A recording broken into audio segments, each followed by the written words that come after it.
Yeah, it's interesting when you say looking at previous assignments and so forth, and how you did, and what you've learned from those, and you're kind of like almost cheating because you've done it for the second time.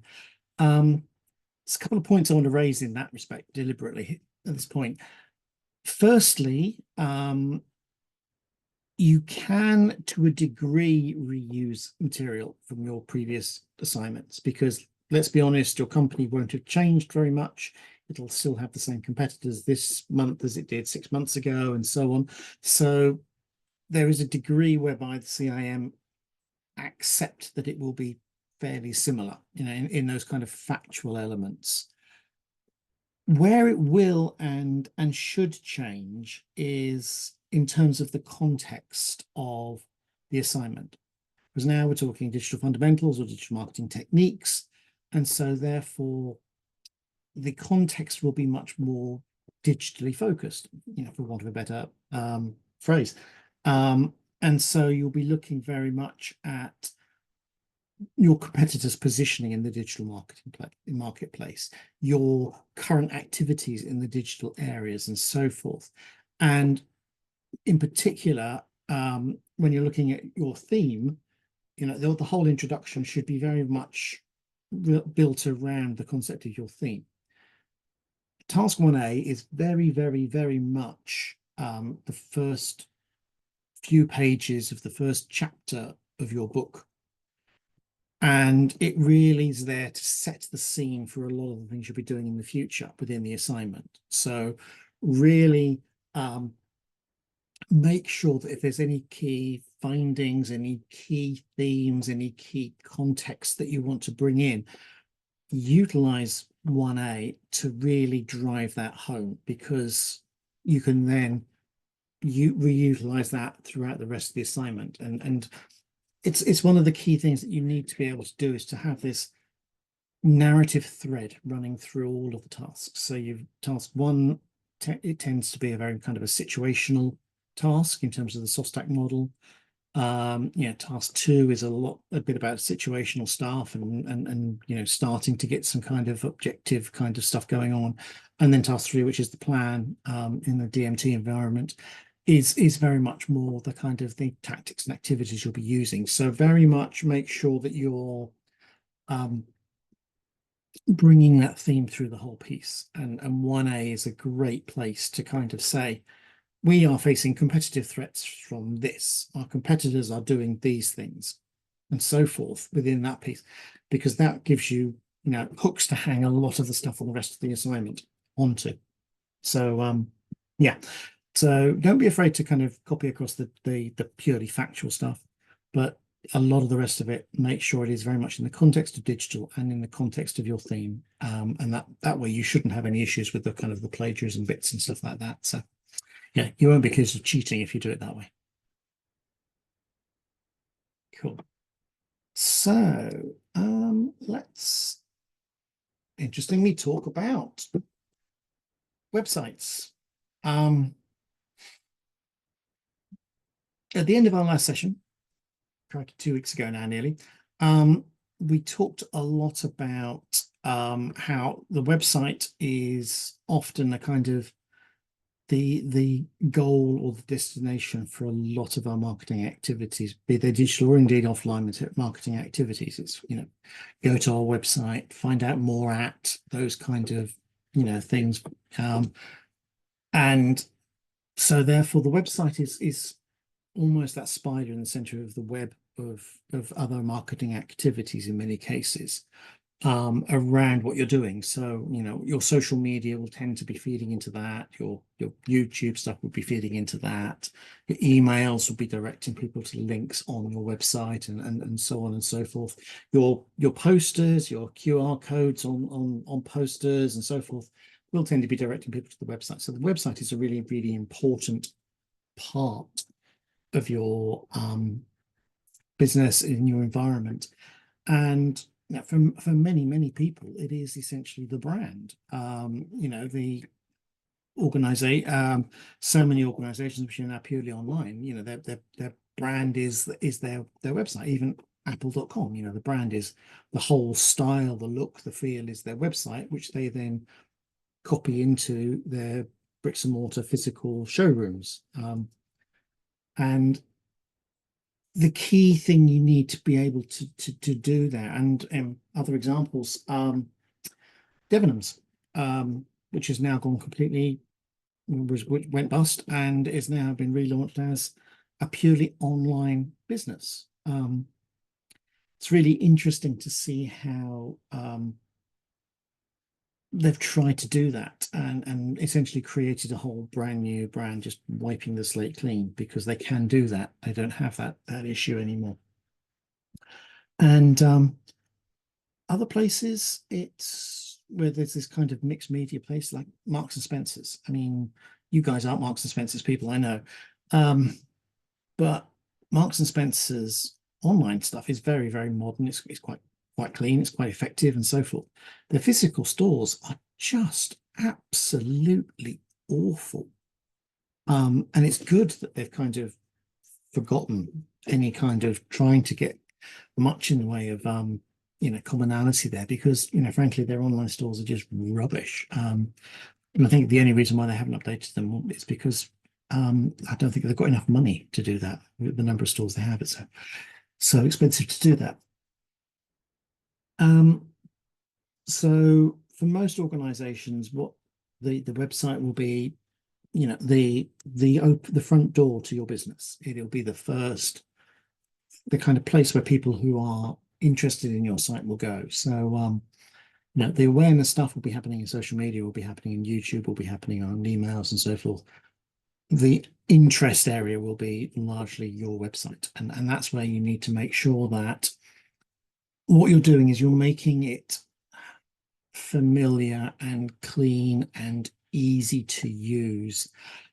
We all know that the kind of the common design language is that company's logo is in the top left, and if you click on that, you'll go to the home page.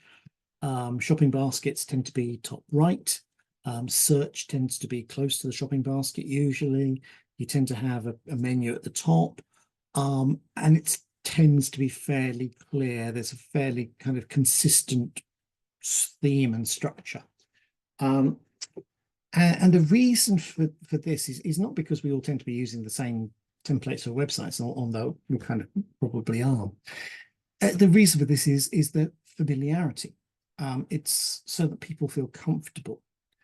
And the best example, I'm assuming all of you are drivers, yes? Yep. And you can get into any car and that the accelerator is under your right foot, the brake is in the middle, and the clutch is on the left. The gear stick will generally have 1, 2, 3, 4, 5, maybe 6, and then reverse. You'll know where most things are. The indicators will be in the right kind of place and so forth. And there's a degree of familiarity there. When cars were first made, back in the old days of the Model T Ford and all that kind of stuff, there wasn't that level of commonality and familiarity. The pedals and controls were completely different from every single car. There was no consistency, and it was, of course, then very, very difficult for people to move around. And the difficulty, of course, that we have is that if we are complex and confusing and unclear as to what we're doing, then the back button is the easiest button to find. And people just go, what the hell's this? I can't work out what the hell's going on in here. And my normal example of this is theatre websites. The theatre websites are absolutely famously rubbish. And theatre websites are rubbish for a couple of reasons. One of which is that they haven't got enough money to spend on a website. And secondly, to a large degree, they're fairly captive. If you want to go and see a particular show at a particular theatre, then there are no alternatives. You go to the theatre's website. In most cases, I mean, you can go through ticket places, but you'll go to the theatre's website. So you're kind of captive, and they don't really have to try hard, and it can be an absolute nightmare. But the key thing here is to make sure that you have that commonality, that familiarity, both in terms of your organization and in terms of the overall navigation of the of what's going on. And the key point here is the concept of low friction and frictionless transactions. Many of us have been on websites where you've had to go through all sorts of hoops to buy. You've had to register. You've had to generate a 14-digit password with at least 3 capital letters, 6 numbers, and a couple of special characters. And you've had to have proved your age. I mean, why the hell they would need you to prove your age for the things they're selling? And obviously there are certain things which you have to prove your age, but that's a minority. And you have to jump through all these hoops and almost ask permission to buy stuff from them. And the number of times carts are abandoned because people just go, oh, this is just too much hassle. And other things where you kind of have to register rather than just buying as a guest. Why do I want to give you all my details? I just want to buy something and then just go away and get it myself.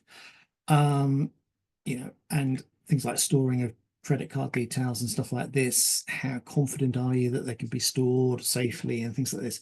There's a lot of pain and hassle and irritation going on in that market, that place. So one of the key things that causes a lot of this is because the designers and the developers and us essentially as the clients, the commissioning clients for these things, we know the stuff inside out. We know it intimately. The designers will know exactly how their structure works, how their checkout process works, and so forth. And they'll know, oh yeah, you have to pull this download here and then click this and then go there and select the country for shipping and all this kind of stuff. And this is how you do it. Forgetting, of course, that they spent 6 months designing this and the users have spent 6 seconds looking at it. So we need to go through processes where we actually act like the idiots, ask dumb questions, ask those kind of foolish things when you're doing this. Give it to people who've never seen it before. Give it to your partners to say, try checking something out and stuff like this. And there's an example of this. We are, in my other company, we are launching a WordPress plugin, which I might have mentioned before. I won't bore you with it again. But anyway, we're launching a WordPress plugin, and a WordPress plugin needs to be bought, and it needs to be configured, it needs to be installed, and there's a whole bunch of things which go on to do that. And it's a non-zero effort activity. Now, of course, the developers know exactly how to do it. They can install it in seconds because they know all the buttons to push, they know all the codes to put in, they know exactly where to go and get the information to pull in here, and they know where all this kind of stuff because they've done it dozens of times. As part of the marketing team, I actually said, okay, let me set myself up on my own WordPress website with WooCommerce on it, and I will go through the process without an instruction manual, without any kind of guidance from you guys to see how easy the thing is to set up. And it's vitally important that we do this, not just at the checkouts, but also in terms of finding stuff and search on the site and the structure and the layout of the site. It's really, really important to reduce this friction to make it easy. Example, my wife and I, as I told you before, ran a toy store. And one of the things that we put in a couple of hundred product lines on this toy store that we were running. And of course, the easiest way to do that is to put, this is the brand name, we'll put all the toys in that, and this is the brand name, we'll put all the toys in that, and brand name, we'll put all the toys in that. That easy, simple way of creating a website, and logical, and very easy for us to manage, and so on and so forth. But of course, the users don't do that. The users don't think that way. They don't think, I want to buy product X from brand Y. They go, I've got a 3-year-old's birthday coming up next week. What shall I buy them? So their way of looking, their way of thinking, their way of structuring is very, very different to our way, the owner's way of thinking. And you really do have to put yourself in the mindset of that user. So, it's very important for you to be able to do that, to think like them, to, and it comes back to the whole persona activity that we've been talking about and looking at the customer journey that we've been talking about, understanding what they're thinking, understanding their knowledge, and building this inertia. Because basically what we want to do is we want to have the user nodding their heads going, yeah, these guys know what they're talking about. Yeah, these guys have got some good stuff. Yep, I'm going to buy some stuff. Once you've got that nodding head inertia going on, the process is a lot easier. If they start going, how does this work? Is that right? Are you sure? Where is that thing? I'll find it. Once they stop doing the nodding, then you're starting to lose them. Do any of you do public speaking in any kind? Anyone done any public speaking presentations? No? That's a internally, yeah. Okay. As you've done a few internal presentations. Okay. That's starting point. Sometimes when you're doing a presentation, when you're doing public speaking or whatever, you can tell that you are losing the crowd. And you will often hear that they've lost the crowd, they've lost them. You've gone off on a, I'm always heading for tangents, but and so you need to be able to recognize that you lost the crowd, and you need to change, and you need to adapt, and you need to build back in again. And this is what we have the problem with when we're doing our web designs and we're doing our customer journey through the websites and so on and so forth, is that we are in danger of sometimes losing the crowd because we've put things in a confusing place. We've put it in the wrong place. We've annoyed the hell out of them. Even simple things like you've asked for a postcode and they're typed in the postcode lowercase, and you've gone, no, that's not a correct postcode. And then I have to erase all of that and then type it back in capitals. And when you're on a tablet or on your phone, capitals is a bit of a pain in the arse sometimes. And so and if you've got a phone number with a dial code and a real number, some people like having the space in there, some people don't like having the space in there. When you're putting a credit card number in, they're usually in 4 blocks of 4. Some people say, no, I want it all 16 digits in one lot, or whatever. All of these kind of weird systems. And just doing these things, one of those you'll probably cope with. You'll go, oh, fair enough, whatever. Multiple of those, you'll start to get really annoyed with them, and you'll actually think, well, these guys don't actually know what they're doing. If they can't code a website, how are they going to provide me with a good service or a good product or whatever? And it can be really, really irritating and a pain in the backside. So make sure when you're designing and developing anything that you put some idiots in front of it. You check it with people who don't know what's going on, who haven't spent their lives designing it, making sure that the processes are as simple and as quick and as easy as it is possible for them to be. And you've got to basically make sure you remove that pain, because if you don't, they'll find somebody who's less painful to order the stuff from, which again is why the theatre sites, for example, can manage with painful, because there's no other place to buy the stuff. So that's the way it goes. We spoke about this a long time ago. The repeat business and getting these things within your kind of structures. If people are buying the same things time and time again, printer ink or razor blades, then are there ways of doing this? And you've started to see this on Amazon as well. Amazon are starting to do this as well. They're sort of saying, do you want a repeat purchase? Cat litter or 3D printer filament or stuff that you want to buy on a moderately regular basis. They're starting to say, oh, we can schedule another delivery of this and so forth. And again, this is taking away the pain, and in particular for these ones, it's kind of locking you in through this inertia, and customer inertia is crucial in these areas. We all see it, obviously, with our insurance policies, our car insurance policy. They try and give you this inertia. One of the really irritating things about all the car insurance policies is that they say your policy will be going up by 3.5%, or your mobile phone contract will be increasing by CPI plus 4% this next month. You don't have to do anything. Well, they haven't actually told you what it was and what it will be.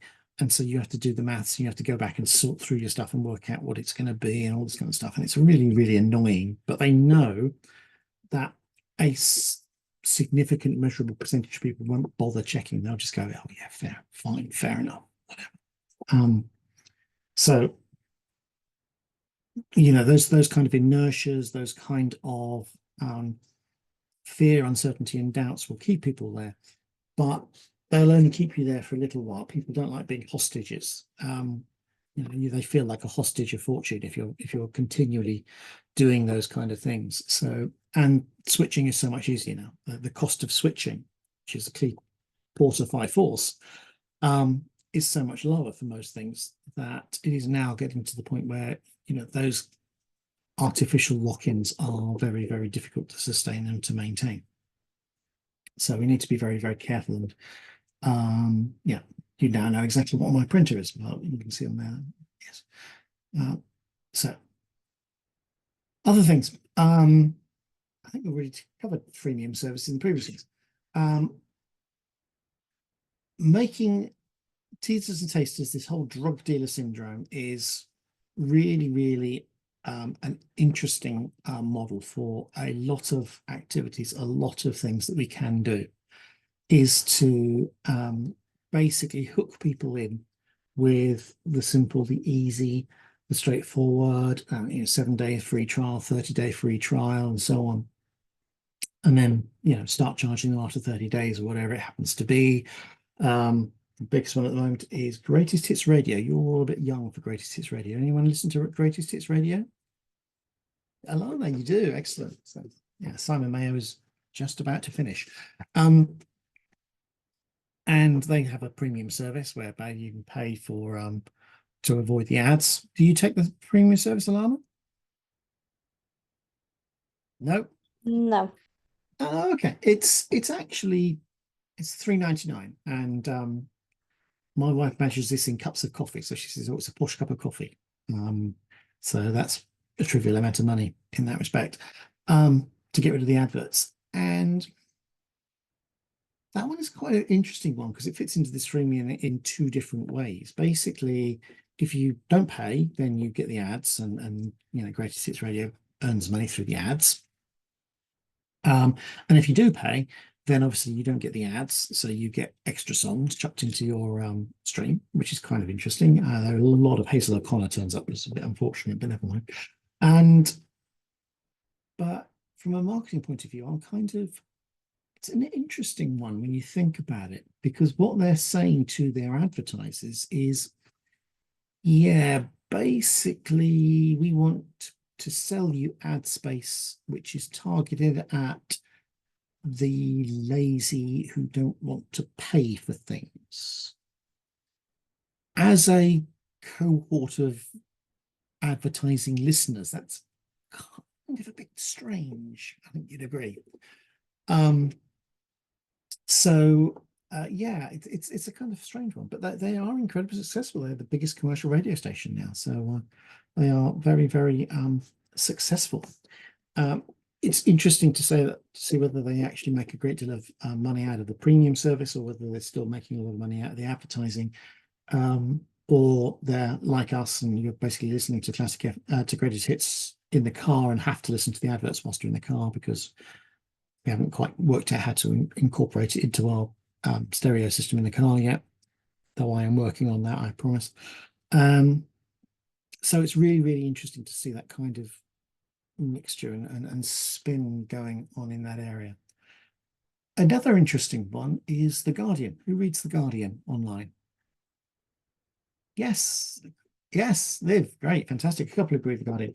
The Guardian is unusual in that it doesn't actually have a paywall service. You can subscribe and be nice, but it doesn't actually have a paywall. And up until a few years ago, the Times obviously has a paywall for its website, arguably competing against each other. So there's one with paywall and one without paywall. And up until a few years ago, The Guardian said, actually, we make more money out of our dating agency web service than the Times makes out of its paywall. So they obviously had worked on the basis that for them, the content was there to keep people, to get people onto the website, and to keep people on the website, and then buy other stuff on the websites, rather than going through the paywall approach, which is basically paying, you don't have to look at the adverts and so forth.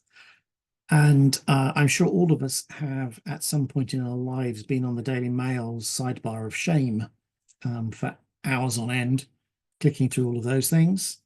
Liv, I see you smiling now. Have you been on the side? You've been on the sidebar of shame for a while, haven't you? Yeah, absolutely. Sorry, I don't mean to embarrass you there, but yeah. And the Daily Mail works on the basis that what it's doing is it's creating all of this incredibly dirt cheap, really poorly written material, which is largely cut and pasted from press releases, and quite often the same paragraphs appear later further down in the article. If you read a lot of articles on the Daily Mail, the journalism quality is just atrocious. But what they want you to do is they want you to be on the website for so long so that they can actually go for the get money from the pay-per-view advertising on there. Not the pay-per-click advertising, the pay-per-view advertising. These are ones where you get cost per 1,000 views, and it doesn't matter whether you click through or not, you get charged for every 1,000 people who look at your website, your advertising. So lots of different companies, you know, in that sector, in the news sector, have chosen different routes and different approaches. The Times has gone for the paywall approach. The Guardian has gone for some high-end, you know, subscription services in there. And the Daily Mail has gone for, yeah, we just want people spending their lunch hour endlessly scrolling and clicking on all sorts of rubbishy stories, and we'll make some money out of the pay-per-view advertising on there. There were some embarrassing things about the pay-per-view advertising on the Daily Mail, actually, which is kind of funny and kind of sad and kind of awful in the same thing. With a lot of the pay-per-view stuff, which comes through Google and AdWords and so forth, what happens is that there will be algorithms where the advertising hosters will read the page, look at the page, and work out, oh, what's this page about? This page is about X, therefore we'll chuck in adverts for X onto that page because they'll like that. And there were two key really awful examples within the Daily Mail.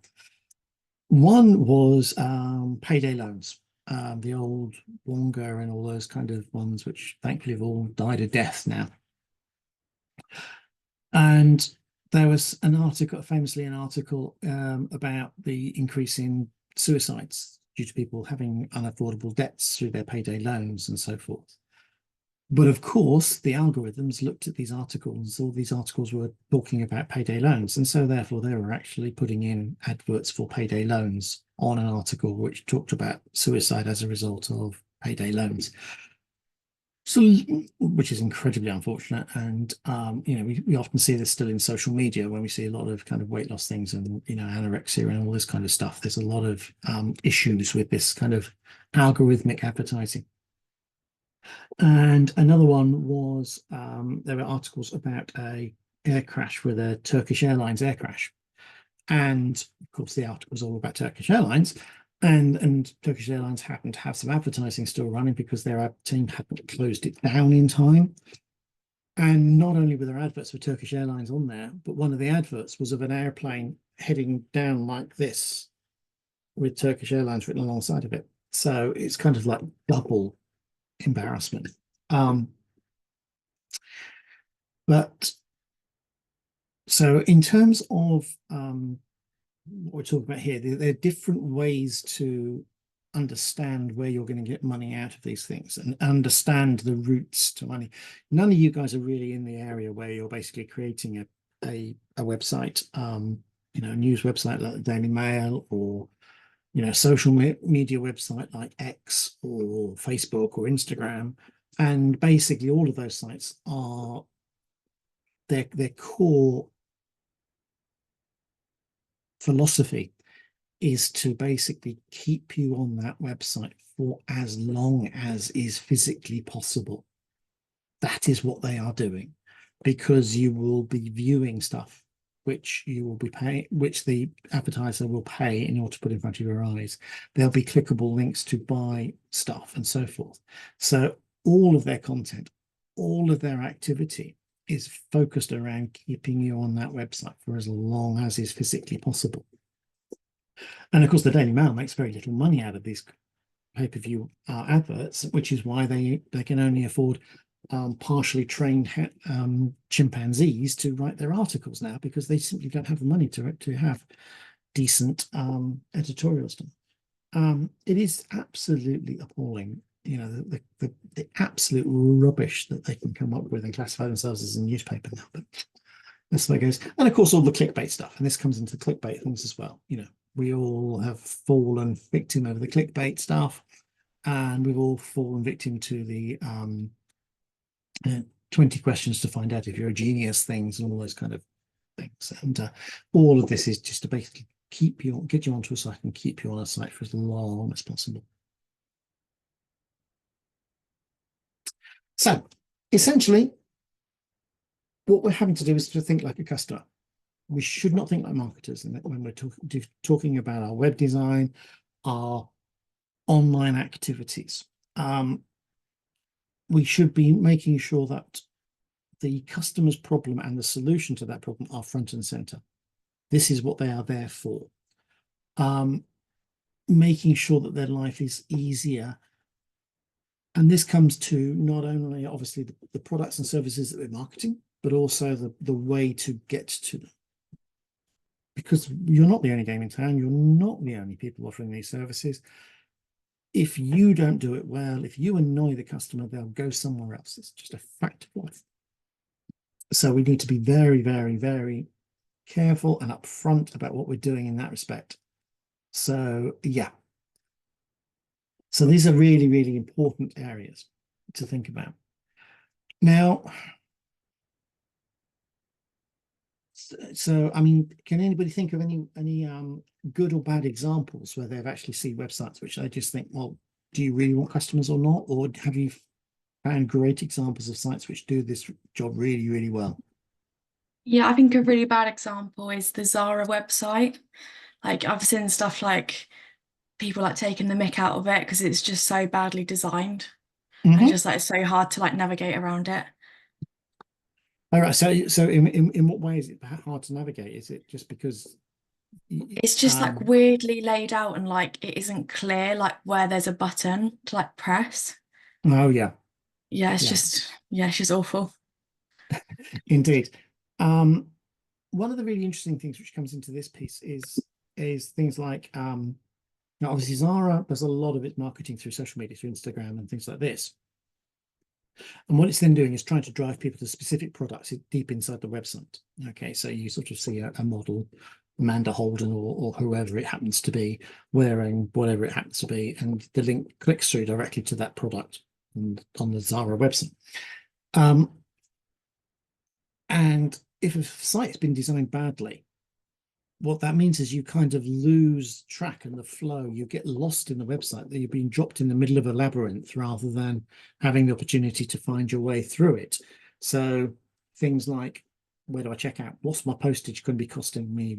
All of these kind of things. Where's the size guide, particularly for things like Zara, because I know that women's clothing is particularly awful in terms of sizes, that you know no one really knows what the sizes are and all that kind of stuff.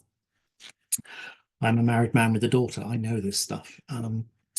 So, you know, and if you're dropping people directly into a page like that, then you need that navigation pieces around you with the basket of the adding and the sizing and all these kind of things in the right place at the right time. There are some great sites in those in the fashion environment where, you know, if there's something which is in multiple colors, you pull down the drop down of the color item and then the pictures change, which is brilliant. I love that, because that really kind of shows that it is linked together properly. It would be kind of cool if they could do this in terms of you're pulling down a size 12, then the model happens to be a size 12 rather than the 7 foot tall size 8 that they usually have.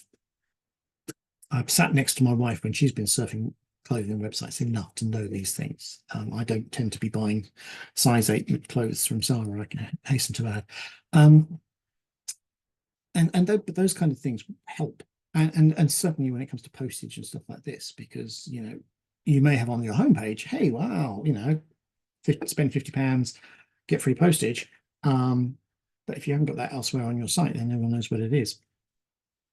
One of the things that particularly annoys me, not as a woman's clothes buyer, is things which say spend £50, get free postage. Invariably, what I want to buy is two things which are £24.90. How does that always happen? I mean, that's all great. You know, spend an extra 10p and you get free postage.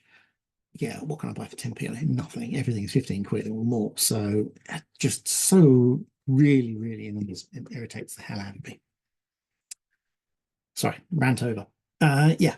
So that's an example of a bad one. Anyone got any examples of a really good website that they enjoy and use on a regular basis? No, everyone thinks everyone's websites are rubbish. I think on the fashion thing, I always use ASOS, but I use their app more than their website because their apps they drive you to the app. But I think that's quite easy to use, quite good to use. A lot of filters and things. Is that a phone app or is it a tablet or? Yeah, phone app. Oh right, okay. I mean, the phone screen size is surely that's kind of a bit tricky for clothing. I don't go to ASOS, as you can see. It's actually I'd say most of the main brands now drive you to use their apps. They give you in-app discounts, so it's use the app and get 20% off. And they'll do app-only deals and stuff. But ASOS do it quite well, and their app does suit sort of mobile use, I'd say. But I use it big on. That requires you to be a kind of a loyal enough to be buying them regularly enough to make it worth your while. Yeah. Installing the app and stuff like that. Liv, you had another suggestion of a good one. I really like, it's not really a website, but I really like the Canva sort of suite. Oh yeah. I guess you can use it as a website, but it's got loads of good like add-ons you can add in to their website to make it more adaptable to what you need it for. Plus, because it's for web-based services, it's obviously optimized to help you get the best result out of it. So that can be really ideal. Totally. Totally. One of the classic bad ones. I'm going to stop sharing just for a second and just see if I can find the website that I wanted to do this with. Let me just,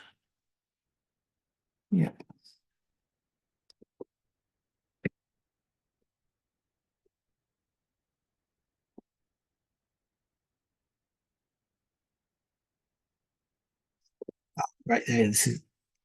This is the website I want to show you. So I'm going to show you.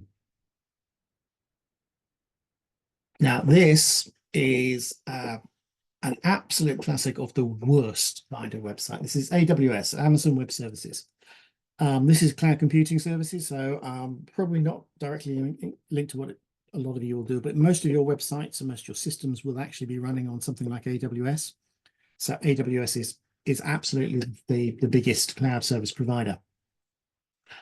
And I'm going to show up that is their list of products and services. Yeah, I can see Alana blinking and staring at that. What the hell is this? Yeah, and there's really interesting things like what the hell is Amazon Light Sail? Amazon SageMaker is machine learning. It's nothing to do with Sage, the software as a service material. Lambda, I actually work in this environment and I have no clue what's going on this website. I have absolutely no clue whatsoever what's going on this website. Pricing, and it just it just is a complete and utter mess. And they're successful despite this rather than because of this. It's just truly truly the nastiest thing that you are likely to ever see in your life. So yeah.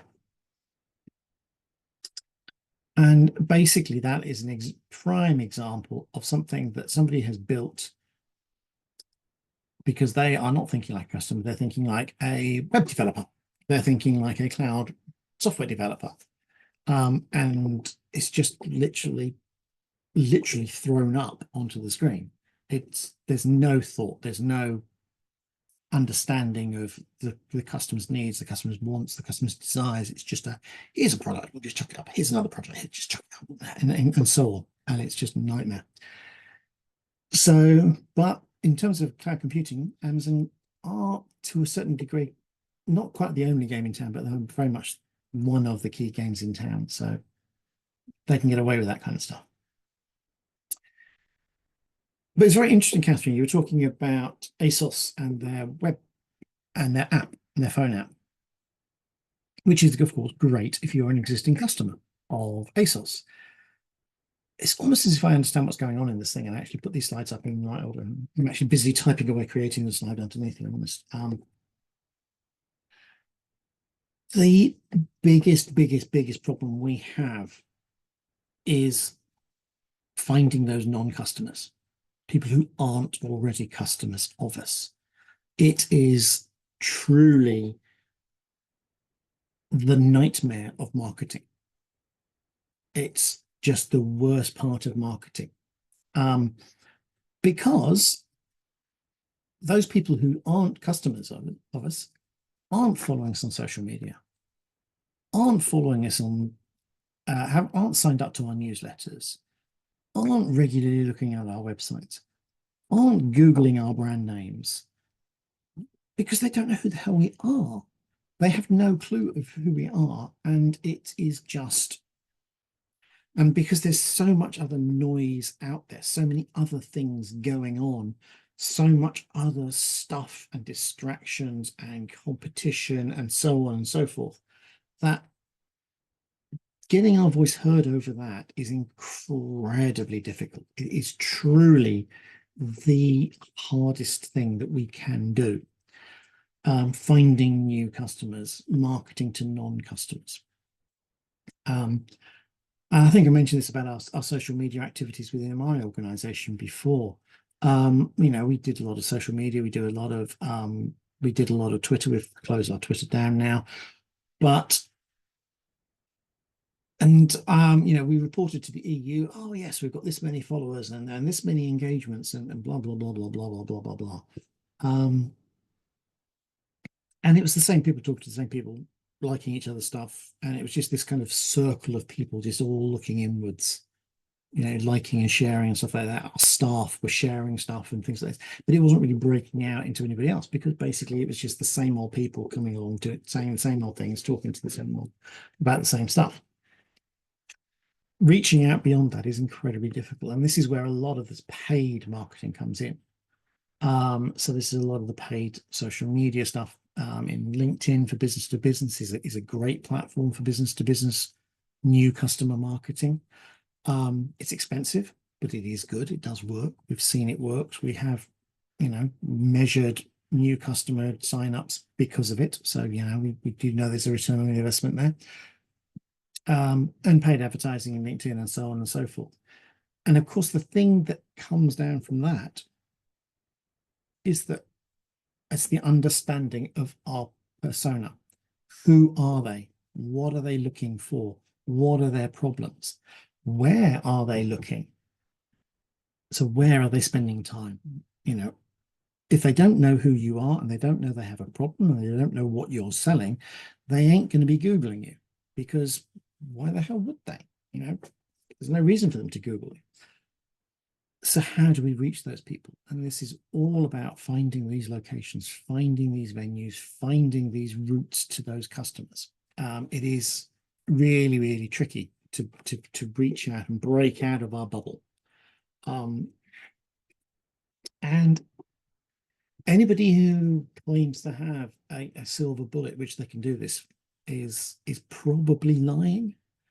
There are no silver bullets. There are no magic spells you can say to to reach out to non-customers. It does come down to the hard legwork of really, really, really thinking about who your customers are and what they are like and what they are doing. There's two ways you can look at this. One is to look at the self-similars. Okay. And the self-similars are, okay, we are selling most of our products to the 65-year-old male, recently retired. So we should therefore be targeting our marketing at other 65-year-old male, recently retireds, as an example. And that's can be a good way of looking at the market, particularly for certain products in relatively stable marketplaces, and you know that the product is highly focused at those kind of groups. You know, easily put onable shoes for men is probably, you know, yeah, you're not going to get many 25-year-olds looking for easily put onable shoes. So it's probably fair enough to go for the self-similar and say, okay, we're successful there. We will continue marketing to those, and we will just try and capture a larger percentage of that segment. But the other side of this is to look at, okay, we are not selling this much stuff into this grouping. Why are we not selling much into those groupings? So looking at those holes and looking at the different areas. And if you're kind of fairly well known, got a good brand reputation in a particular segment, but you've got nothing going on in another segment, and you really should, and you feel you should, then that can be an area where you think, okay, maybe I need to reach out to different people. I need to reach out to different customer types. I need to find new, different people who would also benefit from what I'm selling, but simply don't know who I am or what I am or why I do it or why they should be looking at these things.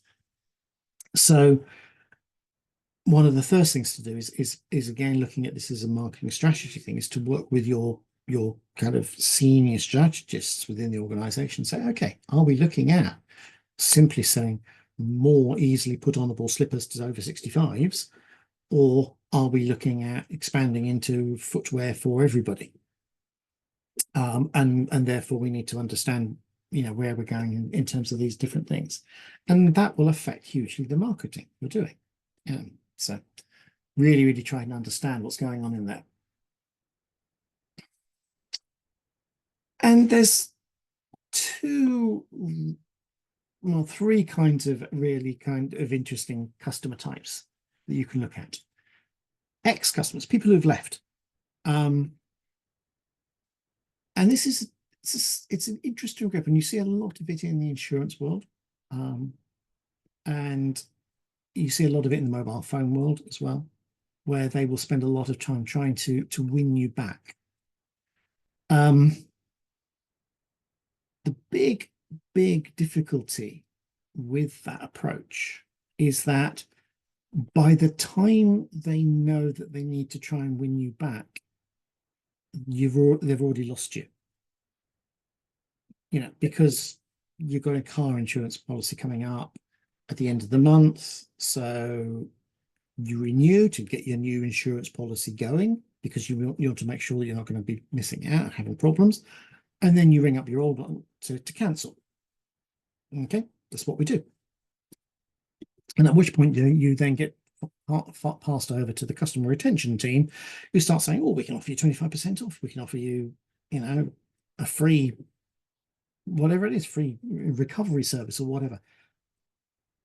But at that point, you're already gone, and so therefore those offers aren't valid to you. They aren't relevant to you, because you've already actually paid your first month in advance for your new insurance, and you're not going to suddenly come back. And you also start thinking, well, why the hell didn't you offer me that in the first place before I started looking around? Sort of saying, to thank you for your loyalty, we're going to take 25% off, and we're going to give you free breakdown cover because you've been a loyal customer for 3 years. If they'd done that, they wouldn't have lost you. but trying to do those deals after the fact is just a awful thing. Way back when in order to get to move your mobile phone number from one mobile phone provider to another mobile phone provider, you actually had to phone people up and ask for the codes and stuff like this, and they used to make it really, really difficult. I actually spent 3/4 of an hour on the phone because I said I want to get the PAN number to move it across. And I spent 45 minutes being handed around all the various customer loyalty people within it was O2 at the time, all trying to win me back. Oh, we can have issues. Look, I've already got the other phone. I've got to see my sweaty hand. I just need the number attached to it. You cannot get me back. I've already gone. Stop hassling me. Stop being a pain in the backside. Just give me the number. So trying to recover those old customers in many senses can be really, really difficult process to do, because quite often they're already gone. You might possibly be able to win them back in those kind of circumstances in 11 months' time. So rather than trying to get a return now, saying, okay, fine, thank you very much, but in 11 months' time, hey, we know your car insurance is due for renewal, because hey, we knew that. Come back to us and we'll give you a shiny thingy or whatever it happens to be. So that can be an interesting way of looking back at how to recover those people. Same with mobile phone numbers and all these kind of things. Same with broadband and all those things where you might be signing up for 12-18-month contracts or whatever. You may not win them back straight away, but you might be able to win them back later. And that's a case of using a lot of the marketing automation tools, a lot of these kind of activities to say, right, okay, fine, let's come back later. As an example, we've just finished TNC, our big event. Yeah, had 800 odd people there. I know that there are probably around about 50 to 60 people at least who were attendees at TNC 23 who didn't turn up to TNC 24. There is no point in me contacting them now. Literally no point in contacting me now, because TNC 25 isn't until next June. However, come February, when people are starting to do the early bird registrations, that is the time that I should be taking that list and saying, sorry, we didn't see you last year, but don't forget, if you book early for this year, then you can get 20% off or whatever it happens to be. So there can be ways to get those people back. And you just need to think about that in a slightly more clever way than some of the ways that the insurance companies and the phone companies do it. I'm going to skip over the don't know you exist ones to the know and dislike you. So I have opinions about quite a few banks based on history, based on the fact that I don't like their beardy owner. I'll tell you who that one is.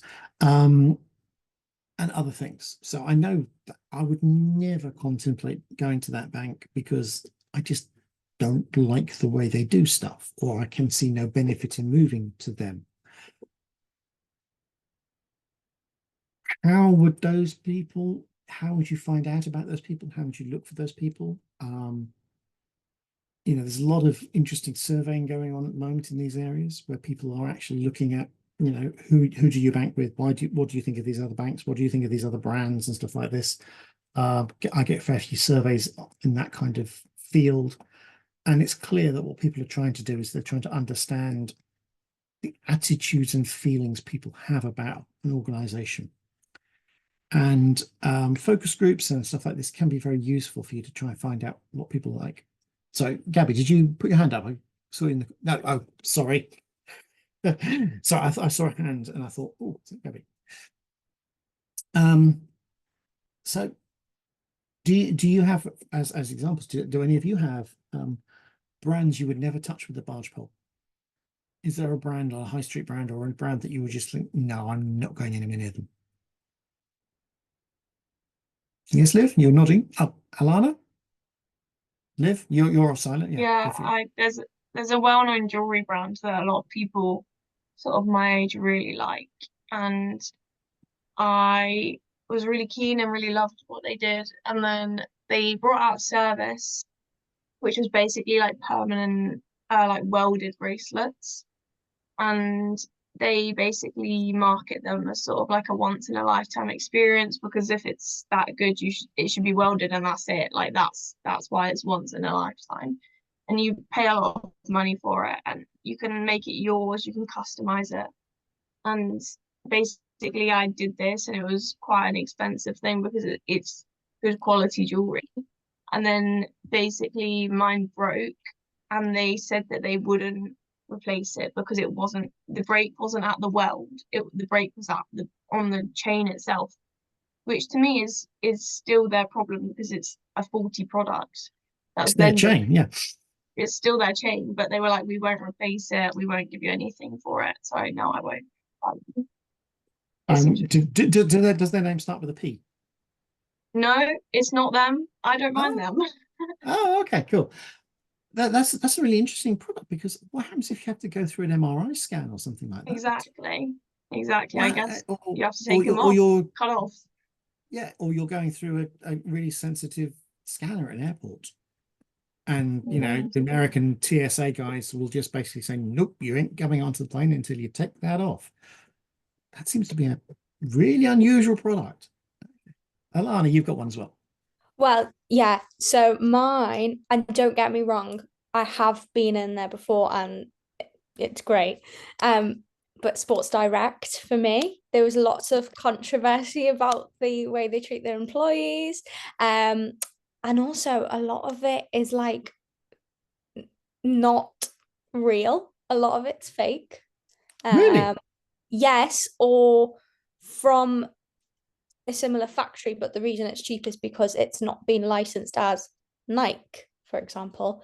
It'll just be made in a similar location with the same textiles and materials, but not then gone over to be licensed as the branded shoe and things like that.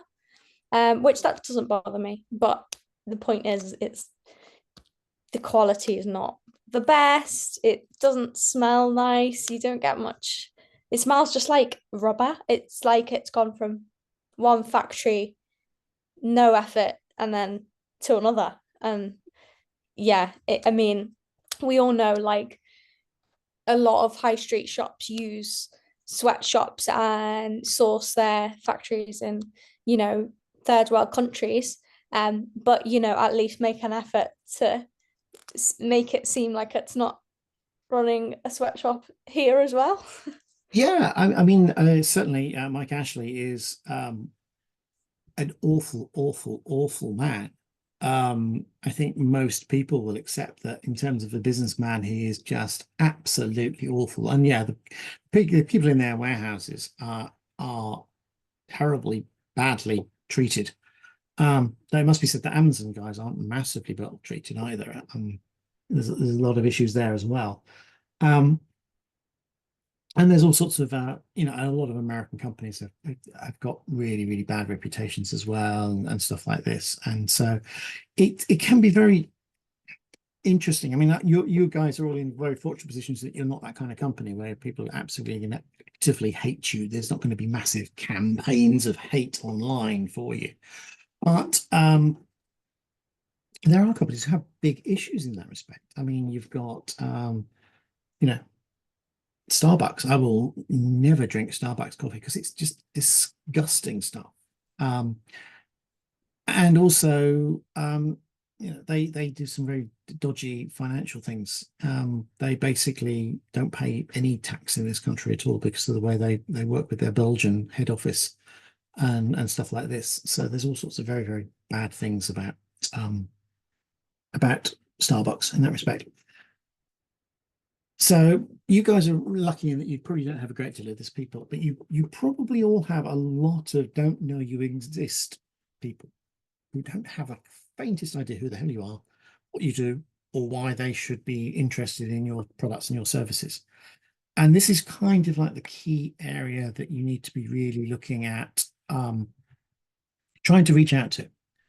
And this comes to my painted and model of the 4 R's, which is the right audience with the right message at the right time through the right channel.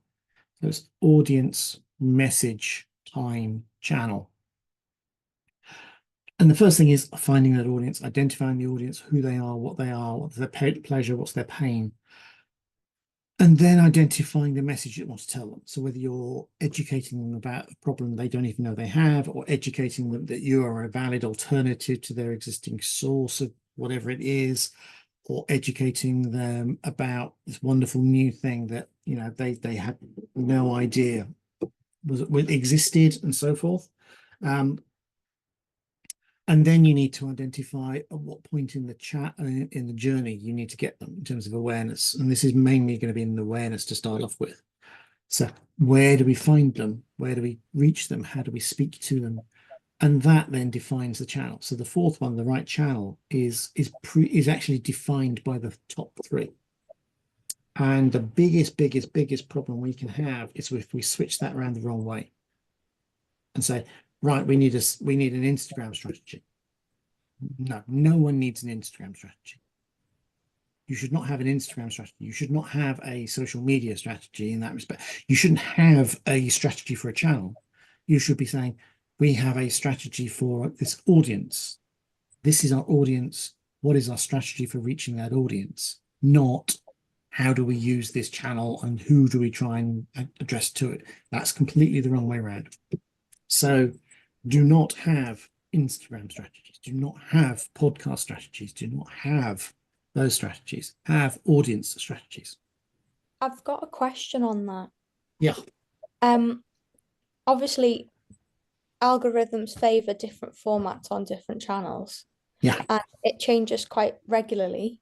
Mm-hmm. So if your strategy is, you know, external to that, but you still need to maximize the preferred format, is that just tactics? Yeah. Okay. That comes down to tactics. Your strategy will be to address the audience type of this with these messages.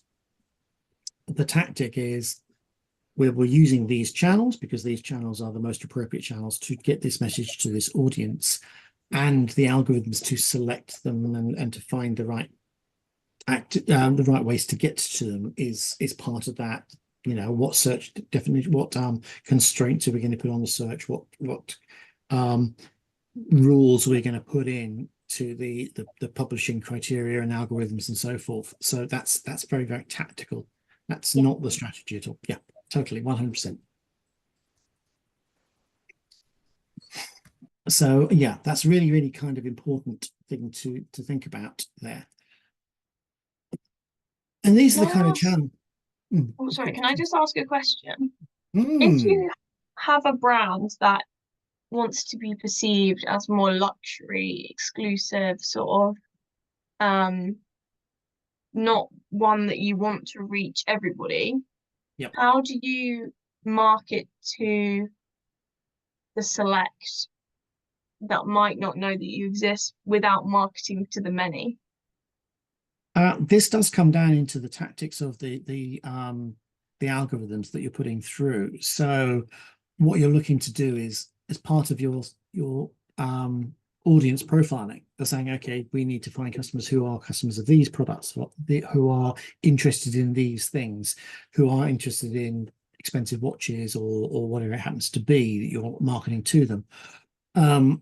And a lot of these algorithms are now very, very, very good because they're all AI generated algorithms now.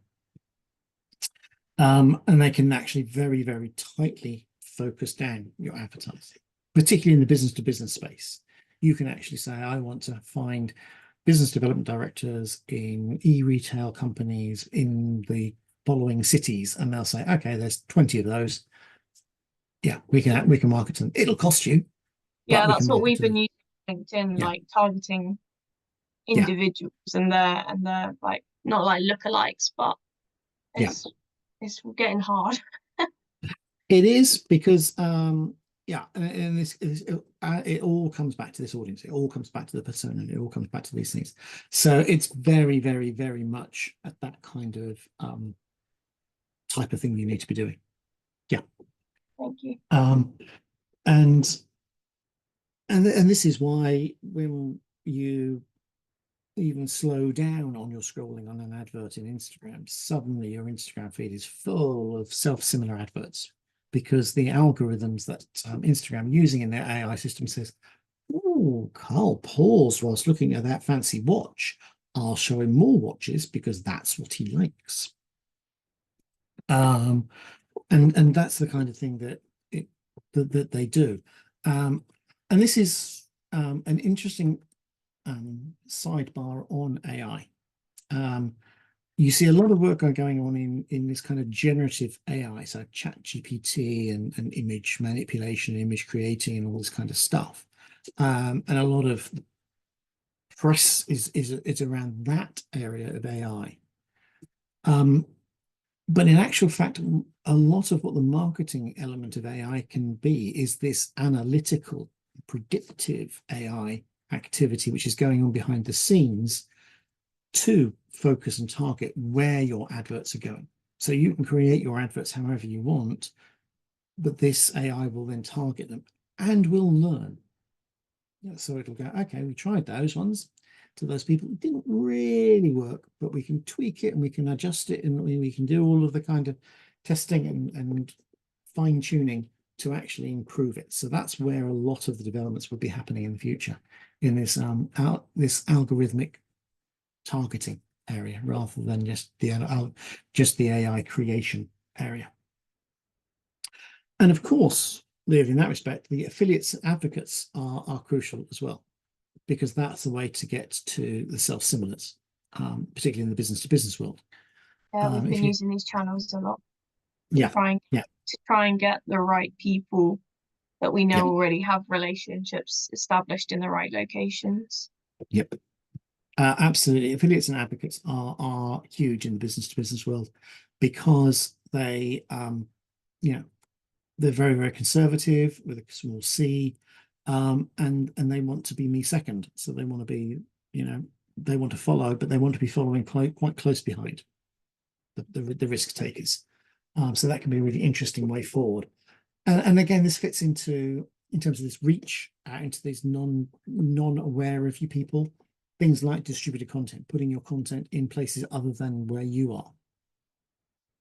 And this can be, quite simply, even just like YouTube can be a really interesting model for this, because you may have videos of your products, your services, or your solutions, or video interviews with your key staff or your key customers. Putting those onto YouTube can actually get them seen by a lot more people, again through this algorithmic process that YouTube uses, which Google uses, to say, oh, I'll watch some videos about how to build an automatic transmission. I'm trying to build an automatic transmission with my 3D printer. I am sad like that. So I'm watching a lot of videos on automatic transmissions. So I'm getting more and more of those, including those from the actual manufacturers of these automatic transmissions.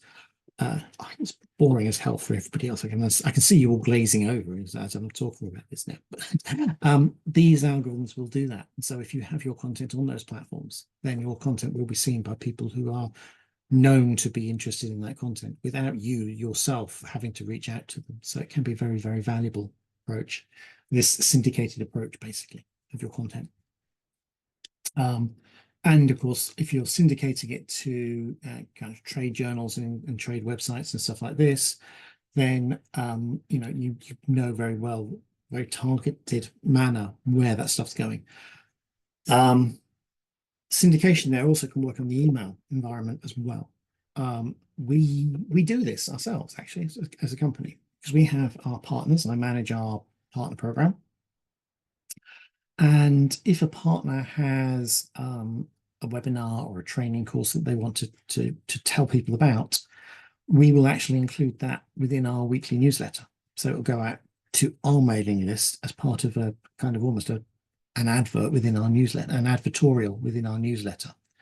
And these approaches can work really, really effectively, because people are, in the mood for that information when they read it. So, because they're they're already kind of in the place where they're reading information about research, education, networking, and whatever, and so they see, oh, that's an interesting webinar. I might sign up for that, and we do have measurably good responses to that.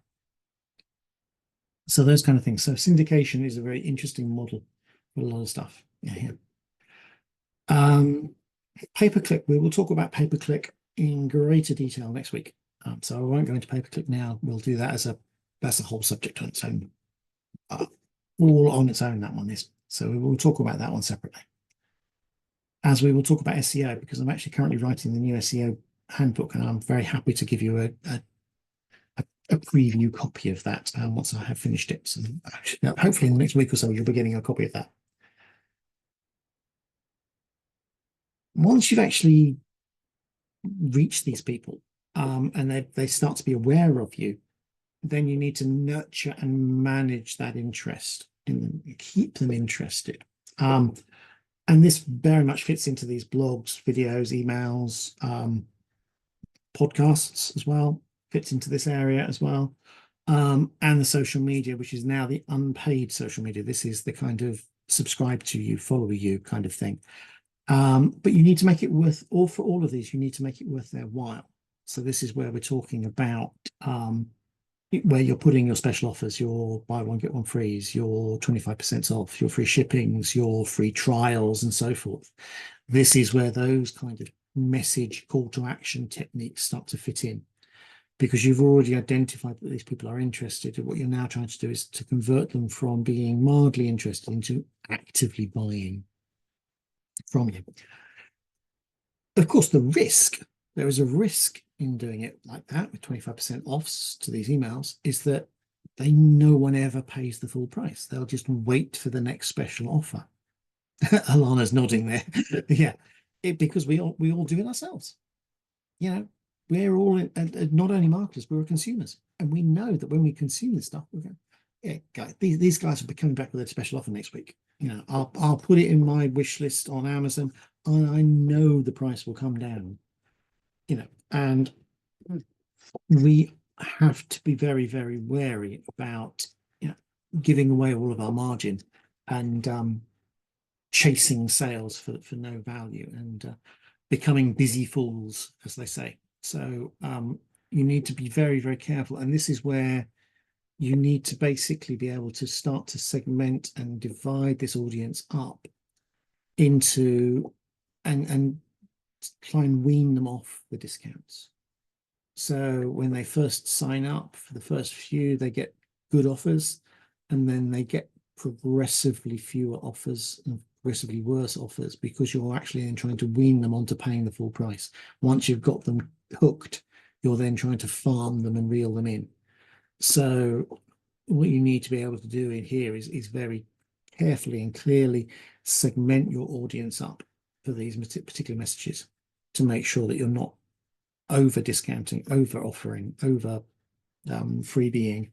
You need to basically make sure that you're just hopefully moving them into a much more RRP kind of environment, rather than always just waiting for the freebies. So really interesting area, which leads us to remarketing and retargeting. These things are actually, sometimes the words are used interchangeably, and they are very different things. And this is the last one we're going to talk about today, but this is a really important thing to recognize, that remarketing and retargeting are different. Retargeting is the circumstance where you've gone onto a website through whatever means it is, be it, you know, an Instagram post or whatever, and you've browsed around in their website,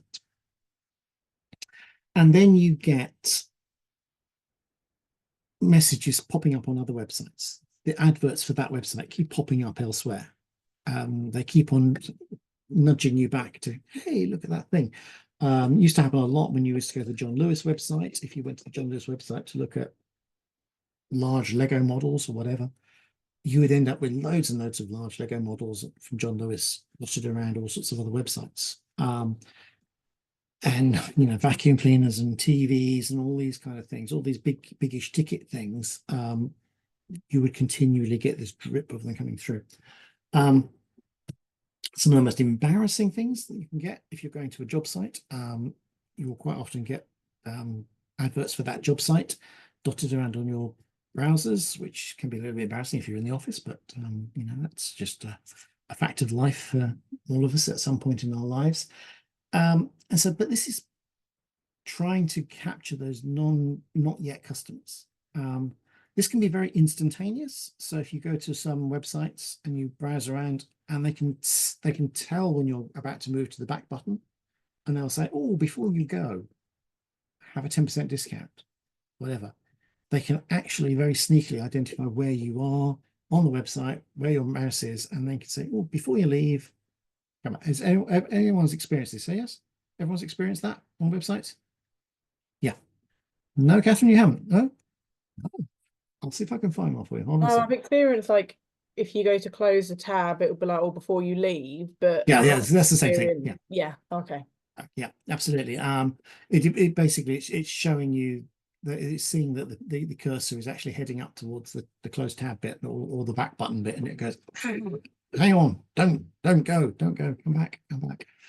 This is very much like the guy selling rugs in the Turkish bazaar kind of thing, who won't let you leave the building until he'll give you a special deal just as you're walking out. And the difficulty, of course, is that if you're going into the Turkish bazaar buying a rug, and you know that the best price will always be the price he gives you just before you leave, and so everyone plays the game, and there are websites where you know this is going to happen, so you play the game, and it can be a kind of high risk strategy in that respect, because people will just call your bluff going on there. But that's retargeting. Remarketing is basically somebody's already bought from you. So this is, we're really glad you bought X last month. We've got a new thing this month. Come back to us for 20% off or whatever it happens to be.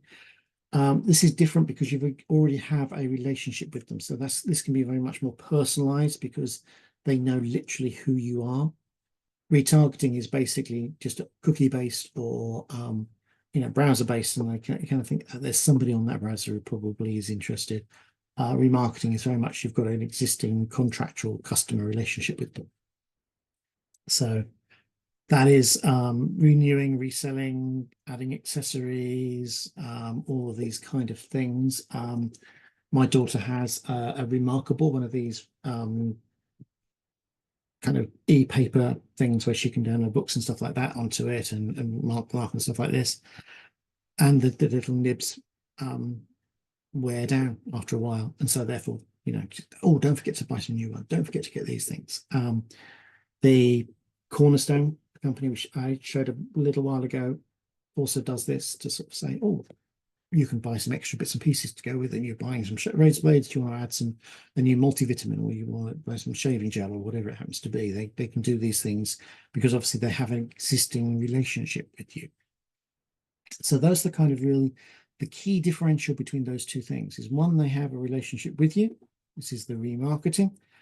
One, they don't yet have a relationship, but they want to kind of pull you back into the store just as you're leaving in the bazaar, and that's retargeting. So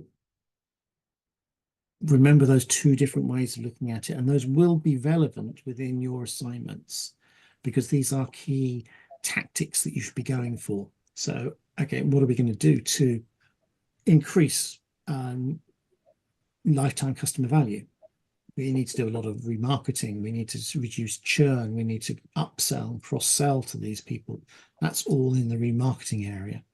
In terms of, we need to capture new customers once they've got interest in our site, then that's retargeting to bring them back after they've kind of wandered off after their first brief foray into your site or into your business or whatever. So there's two different things which are going on in two different areas there. Can I ask a question, please? Oh, of course, you can always ask questions.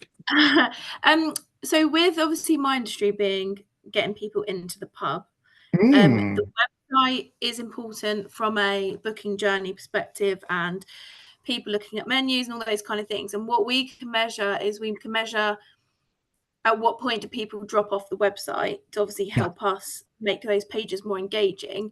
But what we can't necessarily do is track through to, did they then come in and become a customer? So I find the retargeting thing quite difficult. But what we do from a remarketing perspective is we track frequency of visit through Wi-Fi sign-ons, and then we target people based on if they haven't visited us in a certain amount of time, then they'll get a certain offer, and if they come quite regularly, they might get a different offer. So I guess the difficulty, because in my head that would be retargeting, but they're really old customers. But I guess it's remarketing. It is remarketing. The quite difficult for getting. It is the retargeting for you would maybe, for example, someone's come to your website and then they wander off onto another website, and there'll be a sidebar advert for you. So you'd have a sidebar advert inserted into that site because of the way that you're doing it. See if I can find the page which that works on. Hold on.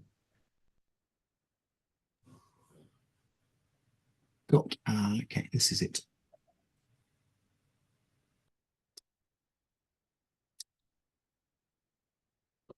Yeah, basically this is where they've come to your website, and then they've gone away, but because the cookies which have been on your website, they'll be identifiable. So when you're using the ad providers, they'll go, right, okay, this is a person who's already been to your website. So when they're on OpenTable, or whether they're on the free Outlook, live.com website, your ads will turn up in there as well, because they are better quality ads than just random things that people may have never seen before. They've at least exhibited a little bit of interest in you before, and so therefore that ad is considered to be a better quality, less intrusive advert. Certainly at the early stages it's less intrusive. It can be very intrusive later, but whatever. So do you use OpenTable, for example? No, so our booking platforms Design My Night, so they have their own profiles as such. So they charge a commission based on if you book through the Design My Night profile, but it's quite expensive. So we tend to only handpick who we have Design My Night profiles for. We use Google My Business a lot, and do a lot of advertising of events and things through there, which we find a bit more beneficial. I mean, OpenTable is can be useful for certain businesses. I mean, you're probably big enough not to need it. It's very useful for the individual businesses, just the one-offs, simply because those ones are places which physically don't have the capability of creating their own systems, and they just can't afford it. They can't justify developing their own systems. So placing their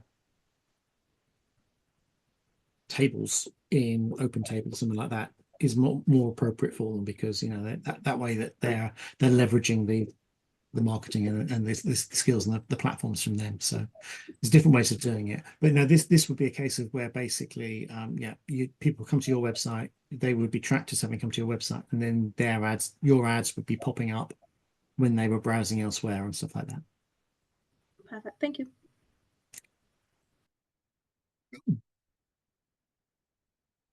Excellent. Good stuff. Well, that I think covers it for today. And yeah, I think hopefully it's been a useful activity today for you. I'm just going to stop the recording.